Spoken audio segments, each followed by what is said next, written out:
Change a question, change your life. When it comes to planning your life, I want to get you to learn to ask 3 questions now. And the first one is not, what am I going to do? The question you want to ask yourself is, what do I want? What's my outcome? What's my result? The first one is to get you focused on the target. The target is not the activity. The activity can change. It's what's the result I'm after. If you know exactly what it is you really want, what you desire, what you're really after, clarity is power. The more clear you are on specifically what you want, the faster your brain can get you there. What does it take to successfully create a lasting change in your life? The first step is you got to have a vision for what it is you really, truly want. Something has the power to pull you. Push requires willpower, and willpower never lasts. What will last is having something so exciting, so attractive, something you desire so much that you have a hard time going to sleep at night and you get up early in the morning to rock it and take it to the next level. Welcome to the Tony Robbins Podcast. You're listening to an episode that's part of a special season where we explore the 5 areas of life that many people focus on improving at the start of a new year, like health, productivity, personal finance, career, and of course, relationships. When it comes to relationships, so many people think that there's some sort of finish line, that once you finally find your person, you've somehow made it. But in reality, it's just the beginning. Relationships, like any area of your life, require attention, intention, and mindfulness in order to thrive. And who among us doesn't want a wildly passionate, intimate relationship in which we're challenged, cherished, and cheered on? When you put the work in, when you actively engage yourself in your relationship and focus on becoming the best partner you can be, on giving all that you can to your partner, you'll discover a love like you've never known. In this episode, we're talking to Dr. Cheryl Fraser.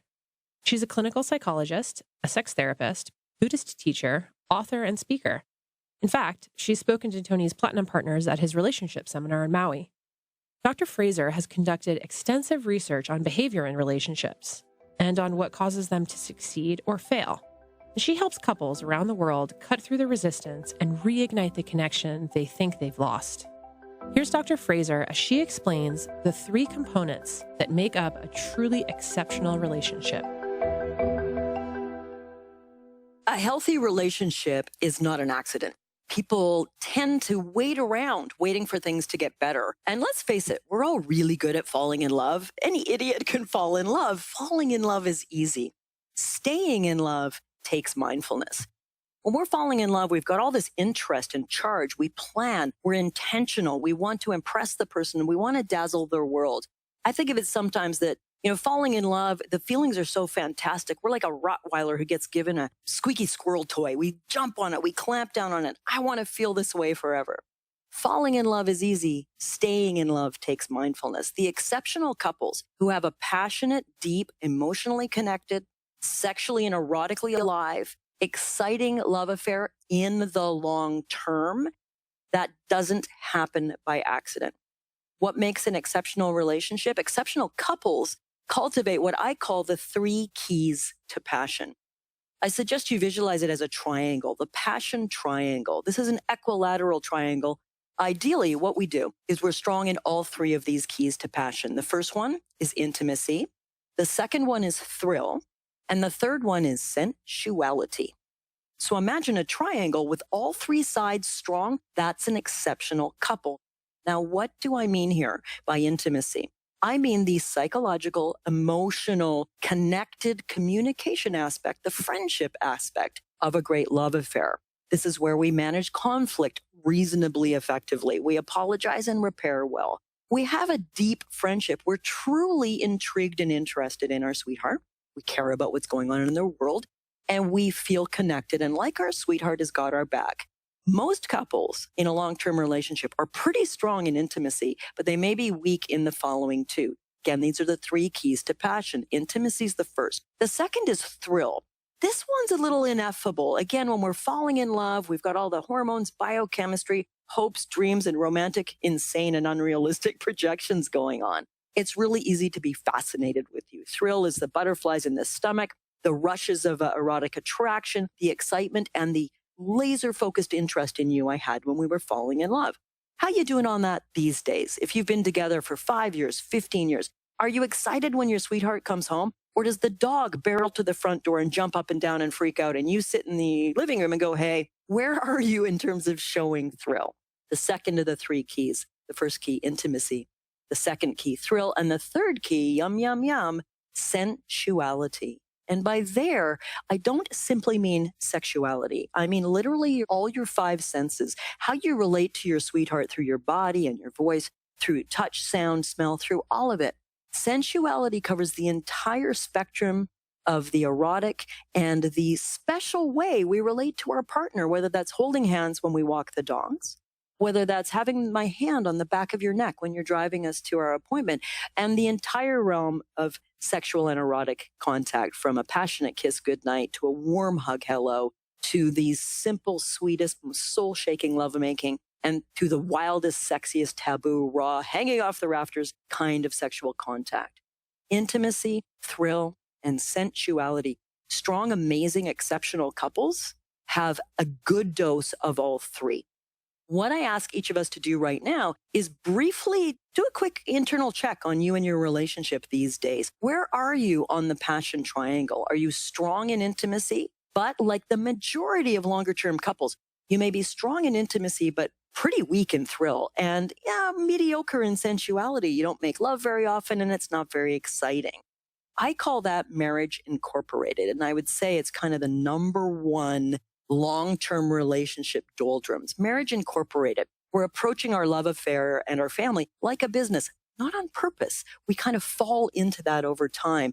So we're doing a pretty darn good job of marriage incorporated. We high-five each other in the hallway when you're taking Billy off to Taekwondo and I'm taking our daughter to her activity. The bills get paid. We're building some equity. We've got a home that we feel good about. We go camping in this summer. We're awesome parents and we're good friends. Thrill? Are you kidding me? I'm in fuzzy socks watching Netflix and you're like, hey, babe. I'm like, what? Who are you? Thrill can really die when you're in marriage incorporated, and our sensual, sexual, erotic life can be very neglected. I sometimes say the typical long-term relationship encounter, A, it tends to be infrequent, people making love maybe once every few weeks or once every few months. And B, I call it nipple, nipple, crotch, good night. It's a very simple routine. We do it over and over, and there's very little thrill or creativity. That's what happens when you're unbalanced in the three keys to passion: intimacy, thrill, and sensuality. Too much intimacy is the death of desire, as the brilliant Esther Perel says. Now, conversely, quickly I'll mention, some people are really strong in sensuality and thrill and very weak in intimacy. They can only really connect and relate through sexual contact or adventure, going on trips, having fun, going to nightclubs, but they find it really hard to be deep and emotionally connected and develop meaning and depth and connection and communication. And that's an unbalanced triangle as well. Exceptional relationships are not the result of falling in love with the right person, which is what we're often told. In our society, there's a huge emphasis on who we choose to be with. And while that's extremely important, choosing the right person does not guarantee happiness. It takes much more than that. Think about your own life. How's your health? How are things in your job or your business going? It's likely that if you're an achiever and you're not doing well in any of these areas, you've held yourself accountable and taken action to improve the situation. As Tony says, action is the most important key to any success. According to Dr. Fraser, relationships work in the exact same way. If you're not happy or you're having challenges in your relationship and you're suffering, it's up to you to change it. Here she is with more on that. I think a lot of us accept that when it comes to our health and our weight and our fitness, that it's up to us ultimately. And I think most of us accept it when it comes to business, that it's up to us to create the change, to solve the problem, to bring the solution to the team, not wait around for the team to figure it out. But does this fall apart for a lot of us when it comes to our love relationship? Tell you what, I can't tell you how many people over the years I've heard say something along these lines. If only my spouse was more romantic. Why doesn't he or she take me on dates anymore? Or they say, I guess the thrill's just gone and it's just the way it is, right? I mean, it's what happens, right? That thrill doesn't last forever. Listen to the complete and utter lack of ownership, the passivity in those comments. The phrase I like to use is become passion, that it's up to each of us to become passion. And it dovetails beautifully with the energy we hopefully bring to the rest of our lives, fitness, business, etc. It's up to me to make my relationship great. It's up to my mind to decide I'm going to become the passion I am waiting for you to bring to me. So how about I step up and I create that change? Tony uses this beautiful term here. He uses the term being a generous lover. The term I use, which is basically identical in its meaning, is becoming an awakened lover. How can I awaken fully to my intimacy, thrill, and sensuality? How can I become passion? Actively bring these qualities to you and be an extraordinary lover for you. Lover is a verb. The most important letter in that word is the R at the end. Can I be a lover instead of waiting around to feel like I'm in love? What's the story we make up in our mind when we're in a rough patch in our relationship? Goodness knows real relationships are going to have multiple rough patches. Do we start to go into an escape clause story about how, well, if it doesn't get better, then maybe I'll look for something else? If it doesn't get better, maybe we're not meant to be with each other. Oh my goodness, I hate that phrase. Not meant to be. Create the meaning. Choose to be. Commit 100% to being an extraordinary lover. That's not easy. I never want to sound cavalier. Like anything else we want to master, mastering ultimate relationship is going to take time, energy, effort, and intentionality. And I have a little exercise I'd like to offer to everybody listening. 5 minutes a day or so, and it will start to change the quality of your love affair by having you become intentional. My sweetheart and I try to do this every morning. He's got his cup of elite Ethiopian special blend coffee, and I've got my lovely special blend tea, and we sit in the living room and we take a couple of minutes. I'll share with you actually our aspirations from this morning. I call this setting loving intentions. And we each quietly think, takes about a minute or so, what is an intention or aspiration I want to set about my relationship today? So this morning we did that and I said, okay, I'll go first. And I said, today I intend to be very careful with my voice and to be very careful about my voice sounding impatient when I'm in a rush. I want to really focus today on a kind, loving tone of voice. That was mine. Little backstory, I'm in the middle of a business launch right now, and it's a very, very, very busy time. And I get a little tired, and it is possible that Cheryl, the passion expert, gets a little crabby, and I have a very expressive voice. So that was my intention. Simple, sweet, to the point. My sweetheart went next, and to my delight, this is the one he came up with. He said, I want to create a special romantic event for my wife tonight. And that's what my intention is. Great. That was it. We go off for our days. We're not going to see each other for 10 hours. We come back and we have the rest of our day. And what we try to do, what I encourage you all to do, set an intention. Honestly, you can do this in 2 or 3 minutes. And at the end of the day, hopefully together, if that's possible, but you can do this on your own in the evening, review for a minute. How did I do on my intention today? So I would review quickly and say, was I impatient and snappy in my voice today, or did I catch it and use a warm tone? And he would review his.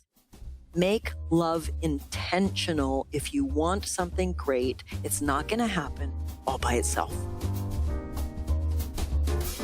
If you've ever been in a romantic relationship, you know that conflict, whether you like it or not, is a part of it.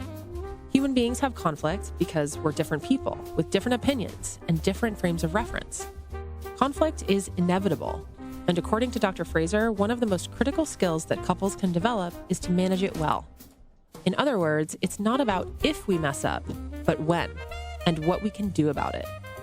Here's Dr. Fraser again with some healthy and productive ways that you can approach conflict in your relationship when it arises. So let me offer a couple of ideas for kind of mindful, loving, intentional ways to attempt to do a better job when we run into a difficult problem between the two of us. First, I'll talk about a way to start a difficult conversation. And most of us really suck at this, myself included, unless I bring intentionality and I catch myself before I bring up a difficult topic. I'm upset about something. I want to lodge a complaint about something. I'm triggered about something. How do I bring it up?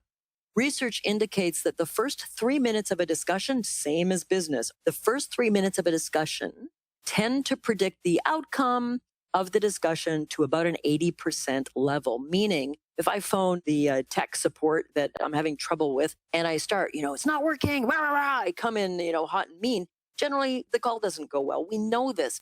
But why do we forget when it comes to love? So here's a very simple technique, not easy, but it's simple, on how to approach a difficult topic with skill. Set yourself up for a higher likelihood that the conversation can go okay. I'll use a real simple example that happens to a lot of people. Certainly happens to me, which is we have certain chores or deals around the house that he's responsible for this, I'm responsible for that. One of his is taking up the garbage. Every 2 weeks where we are in the country, they pick up the garbage. So if you miss a garbage pickup, you end up with a lot of stinky garbage that's going to be around for 4 weeks. So you know where this is headed. Yes, it is actually true that on occasion, my dearly beloved chosen person forgets to take the garbage up. And then I notice. And sometimes in the past, maybe in the future, I hope not, I've been very unskillful in how I brought it up. Oh, for goodness sakes, you forgot the garbage. I can't count on you. Get it together. What's the deal? Do I have to do everything around here? I'm sure nobody listening resonates with that little mimicry, do they? Now, how would I bring that up in a skillful way? To review, how can you bring up a difficult topic in a skillful way? Very simple, elegant formula. I feel X about Y, and I need Z. So you forgot to take out the garbage. I'm pretty upset about it. I feel frustrated that you forgot to take the garbage out, and I need you to be more aware and better at keeping that commitment. I feel X about Y, upset about the garbage, and I need Z. I need you to do a better job and be reliable. Now, you don't have to be Mary frickin' Poppins here and have the joy voice of all time. You're allowed to be upset or crabby. Emotions and biochemistry happen. Keep working on that. Keep working on that nicer tone. But the formula means that there's a possibility for success. I feel X about Y and I need Z. Try it right now if you can, or later today. I want you each to think about a small or a large annoyance, disconnect, argument, or conflict you had with your sweetheart. You can do this with a work issue as well. And I want you to think, how could I have brought it up using this formula? I feel X about Y and I need Z. And see what that's like, and then try it out. You might relate to some of these things that Dr. Fraser's been talking about. Maybe you're arguing with your partner a lot, you've lost the passion, or you're experiencing Marriage Incorporated, where you're running your relationship like a business. If you know that you're ready to improve your relationship for good, Date with Destiny can help. Date with Destiny is Tony's favorite event, and it's the one that you might have even seen in the Netflix documentary, I Am Not Your Guru. Over the course of 6 days, you learn how to ignite or reignite your passion in all areas of your life, including your intimate relationship. And we have a special offer for podcast listeners. Act now, and you could get up to 45% off a Date with Destiny ticket. Go to tonyrobbins.com/destiny and enter the promo code DWD45 at checkout.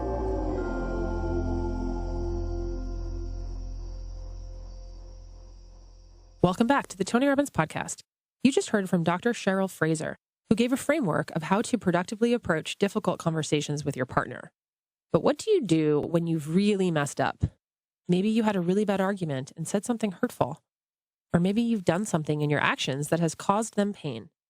For most people, the immediate reaction is to apologize. But according to Dr. Fraser, it's the way we apologize that's the key to moving forward.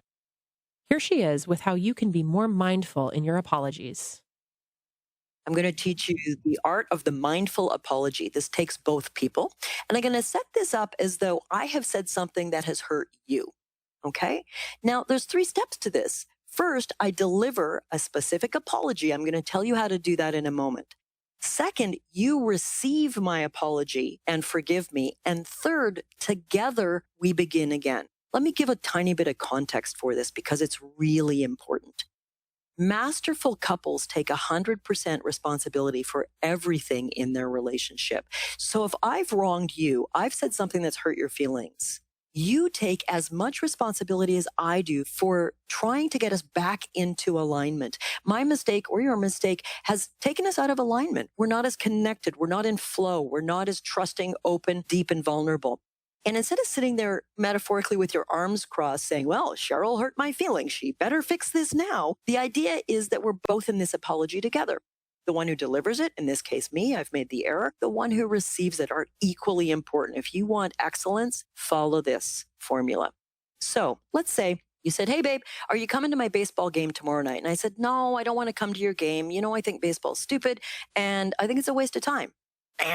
Not a very skillful thing to say. And you're hurt by that.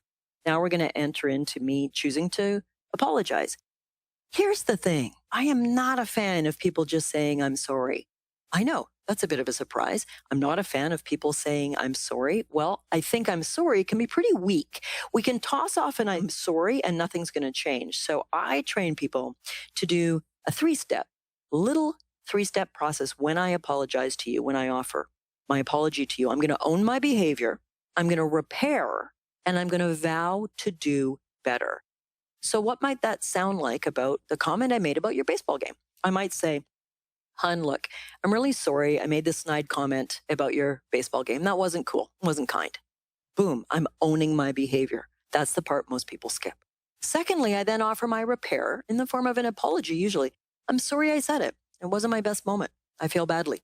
But then, boom, boom, boom. You want to make change? You need to set goals and create change. And by doing the following step, which is vowing to improve, I complete my behavior change intention. So I've said, I own it. I've offered you my repair, my apology, and I'm going to vow to do better. So I might say, hey, babe, I'm really sorry I said that thing. That was ignorant. It was kind of mean of me. I'm sorry I said it. I feel badly. Tell you what, I think I can come to your game tomorrow. It's not really my thing, but maybe your friend could teach me the game a bit while I watch and make it more fun because I do want to support what matters to you. I've vowed to do better. Now, most of us think that was an epic apology, Cheryl. You're the best. I can see why you're a love expert. And then we'd walk away considering it was done. No, the receiver of the apology is equally important for us to be back in alignment, love, and connection again. So if the receiver goes, thanks, and walks away, that's pretty good, but you can do better. The person receiving the apology, I want to also do 3 steps. I want you to thank the person who's apologized to you. I want you to acknowledge what they've done. And I want you then to accept. If you're ready, you can't accept an apology you're not ready to take into your heart. That's okay. Might take you a bit of time. But the person who wants to play baseball might say, hey, Cheryl, thank you. I do appreciate you owning that. That's really great. Yeah, it kind of bugged me. It hurt my feelings. And baseball's important to me. And you're important to me. And I'd like you to come. And I accept your apology. I really do appreciate it. What I'm expressing here, it sounds, again, really simple and very elegant, but it's hard to do. But I promise you, if you practice a mindful dual apology where we're both taking responsibility for our happiness, where we're being awakened lovers, generous lovers, you will find you're able to repair hurts. And then we get to the third and final piece. There's the person offering, the person receiving, and then we begin again. Begin again in this present moment, here and now. What happened before literally doesn't exist unless we choose to keep a story alive in our head. And by doing that, from Buddhist philosophy, there's a story of we pick up a hot coal. What happens? Well, we know what happens. It burns our hand. And then we hang on to the coal and we wonder why it keeps hurting. Let go, open your palm, let the hot coal fall to the ground. This is what we practice and rehearse over and over again with our love, which is letting go of the small and large ways we mess up and beginning again fresh and clear in this present moment, because it's the only one we've got. And in this present moment is ultimate, open, generous, non-defended love. If we can just clear out the clouds and sink into the love that was already there. And there's one practical thing you can do to anchor this into action that will help you deliver on your vow to do better. So I've apologized to you and I've vowed to do better. Now, vows, tricky thing, right? The intention kind of floating around in space doesn't always come to fruition. So what I'd suggest there, if I vowed to do better by saying, in this case, I'm going to come to your game tomorrow night, I'm going to try to learn more about baseball, that would be a terrific thing to feed into tomorrow morning when I do my mindful relationship intention with you. So we're sitting with our coffee and tea and I say, okay, my relationship aspiration today is to come to your baseball game tonight. But more than that, it's to do it with a glad heart and to actually try to find something fun about baseball. At the beginning of this episode, you heard Dr. Fraser talk about the passion triangle and its 3 components that lead to an extraordinary relationship: intimacy, thrill, and sensuality. So how does mindfulness play a part in each one of those crucial pieces? And how do we choose where to focus our attention? Here is Dr. Fraser again on how mindfulness can lead to a loving and passionate relationship that lasts a lifetime. Listen closely because she's going to walk you through an exercise that can help you bring some of the excitement and thrill back into yours. We've talked about intimacy, and here again, I define intimacy as the emotional, psychological, communication, conflict resolution, and friendship side of our passion triangle. We've talked about bringing intentionality to how to approach a difficult conversation, and we've talked about bringing intentionality on how to repair, forgive, and begin again when we've messed up. The second side of the passion triangle, I call thrill. Again, those are those ineffable, charged, wonderful attraction, interest feelings we get in the beginning of a relationship. Now, thrill is the trickiest side of the passion triangle. Thrill is the quality that is the most elusive for long-term couples. Why? Quite simply because thrill thrives on novelty. That's why falling in love is easy. Everything's new, exciting, and fresh. Now, I want you to do a little tiny thought experiment right now. Let's say you did wake up this morning in bed next to your partner. Maybe they're traveling or whatever. Then think of the most recent time. When you woke up, opened your eyes, looked over at your slumbering or waking sweetheart, what was the quality of interest? What's the quality of curiosity? Now, imagine it was the first or second morning they'd ever woken up in your bed next to you. What was the quality of interest then? What was the quality of mindful mind that you brought when you woke up and this new love, this new lover was in your bed for one of the first times? Bingo. That's why it's hard to have thrill in the long term, because thrill thrives on novelty, on things being new. Here's the thing though. Mindfulness is 100% about showing up in this moment and experiencing this moment, this breath, this kiss, this conversation, as though it has never happened before. And guess what? It literally hasn't happened before. Imagine this. Imagine that we were able to give you right now through the airwaves a tiny sliver of the most exquisite Belgian chocolate. And I want you to imagine putting that on your tongue and it melting, and it's soft and it's gorgeous and the flavor explodes in your mouth. Now, almost none of us are going to say, it's a chocolate. I've had 1,000 of them before. Big deal, because we're enjoying the moment of this chocolate. We don't get bored with chocolate. If you're bored with your mate, it's because you're not bringing mindful interest to this fascinating human being that you have the profound pleasure to spend your life with.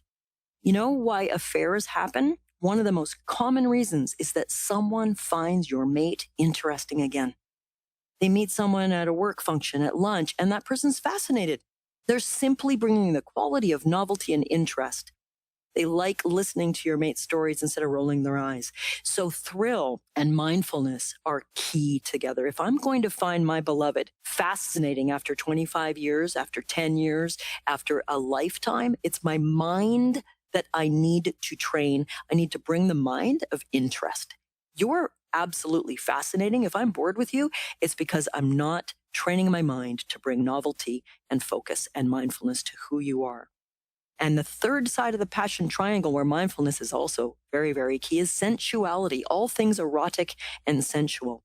There's some extraordinary and very important research showing that mindfulness, learning to focus directly on what's happening, on a touch, on a moment, on a breath, training our mind to allow the busy cocktail party chaos in our mind. Imagine you're at a busy cocktail party and you and I are having a fascinating conversation. We automatically sort of phase out and blur out all the other noise, the laughter, the clinking glasses, the rock music on the stereo. We let it all fade into the background. We're still aware of it, but it fades in the background because we're bringing mindful, focused attention to our fascinating conversation with you. Imagine making love like that, touching like that. The quality of bringing your mind into sensuality is what will light up your sensual and erotic life as though for the first time. Unless you're driving, I want you to take a moment right now and close your eyes and do a 30-second exercise with me. You can do it later if you're driving. And I want you to close your eyes. I want you to take the fingers of one hand and focusing as deeply as you can on the touch sensation. I want you to gently stroke the top of your other hand with your fingertips. And I want you to focus just for a few seconds, as deeply as you can, on what that touch sensation of finger stroking the back of the other hand feels like. Wow. What the majority of us experienced is that was way more intense than we thought it would be. Was it a super magic touch? No. It was the simple quality of bringing mindful attention to the touch itself. So if you want to light up your sensual life, it's by bringing the mind in alignment with touch, with body, with lovemaking that will light things up. I'm going to share a beautiful little story. This was a couple I was working with a couple years ago. They were in my office, and this was a heterosexual couple in this instance. And the woman was bringing forward a pain point for her, a complaint. She said, he never compliments me. He never, says anything nice about how I look or my clothes. She said, last night we were going to this gathering, and I came out of the bedroom, and I was wearing a new dress and makeup and hair, and I really felt good. And I know I looked great. I know I looked pretty. And he didn't even seem to notice. And I watched her guy, and he kind of crumpled a little bit next to her on the couch. It was subtle, but I saw it. He felt defeated. And I started asking him his thoughts, and he said, of course I think she's beautiful. I always think she's beautiful. This was a man of few words. Articulating his experience was not in his comfort zone. He wasn't a good compliment giver. So I started digging. There's got to be some gold in here. And I asked him, you say you think about her all the time. Can you give an example of a time you're thinking of her and what you do? And he says, sure, that's why I bring her shoes in. I was mildly puzzled, so I asked more. He then went on to say, they lived in a house that had an attached carport, and the carport, of course, wasn't heated. It was also their mudroom. They tended to leave their shoes and coats out there. So what he went on to explain was every morning when she was in the shower, he'd go out and get her shoes from the carport, bring them into the house by the front door. And of course, I asked him why. And he said, well, I don't want her to have to put her feet in cold shoes before she leaves the house to go to work. And I watched, and she melted a little bit because she heard the love and the attention and the thoughtfulness her guy had for her. Yeah, he wasn't good at giving compliments. The moral of this story, it's up to her which thing to focus on. Do you want to focus on the fact that he's not good at saying you look pretty? Or do you want to focus on the fact that he brings your shoes out of the cold carport every morning because he doesn't want you to have to put your feet in cold shoes? That's a beautiful act of love. So as I sometimes joke, when your partner steps out of the shower in the morning, do you want to focus on their hairy back or focus on their radiant smile? It's completely up to you. Don't change your mate. Change your mind, change your focus, intentionally choose to look for what's working instead of what's not working, and notice the increase in your openness, your heart, your attraction, and ultimately, people, your happiness. If there was one thing I could offer for how to make this year to come and every year to come rich and deep, and to develop your passion triangle, to bring more depth, breadth, love, happiness, sensuality, and joy to your relationship, it's don't work on your relationship. What? What did you just say? What I mean is this. How many of us want to work on our relationship? We work all the time on everything, it seems. Now, that is not in contradiction to what I said at all. I want you to reframe the idea of working on your relationship. And I want you instead to approach your relationship like a hobby. Think about that for a sec. What are the qualities of a hobby?